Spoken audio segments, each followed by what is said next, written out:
If you're a person that has previously tried to get into diary writing but has found it difficult to do so, I will be sharing some tips in this video that has helped me stay consistent with my diary writing. If you're watching this video and wondering why I even bother to write a diary, it's totally understandable. But I've already made a video where I talk more about the benefits that I get from doing it, and I would recommend you to watch that video first, and if you find it interesting, come back to this one. Firstly, you will need a place to write the diary.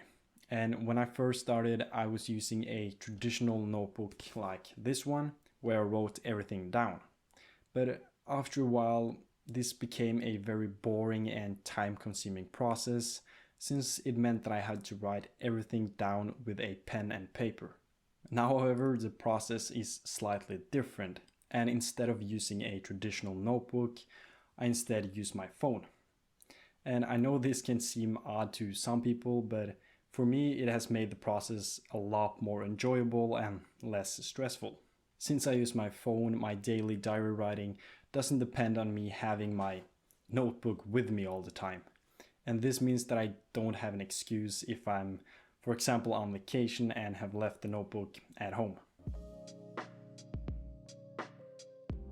This is probably where most people fall off and end up quitting. It's exactly like going to the gym. If you have the habit of going to the gym, let's say 5 times a week, it's pretty easy. But if you don't, it's very or extremely hard to get started doing it. It will most likely always be hard to develop new habits, but by setting a specific time where you're supposed to do a particular task, it gets a little easier. Instead of postponing it until you have spare time, you have a specific time where you're supposed to do that exact thing. Like, for example, diary writing. I usually write my diary right before going to bed, and I use it as a way to relax and calm down before going to sleep.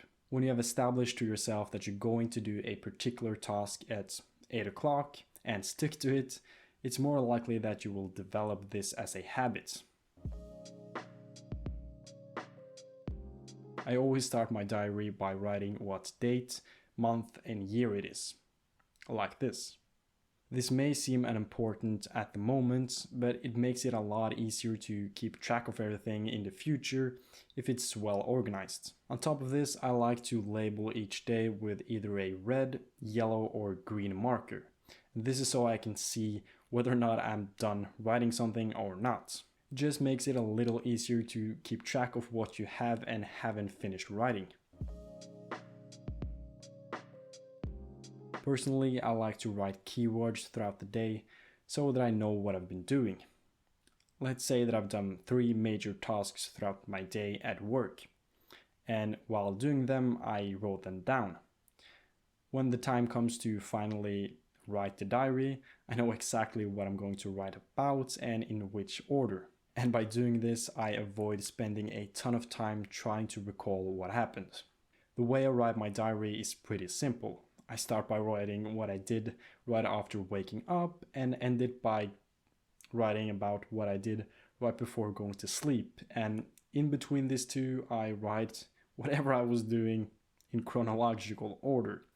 And I prefer to do it this way so that there's at least some consistency throughout my diary.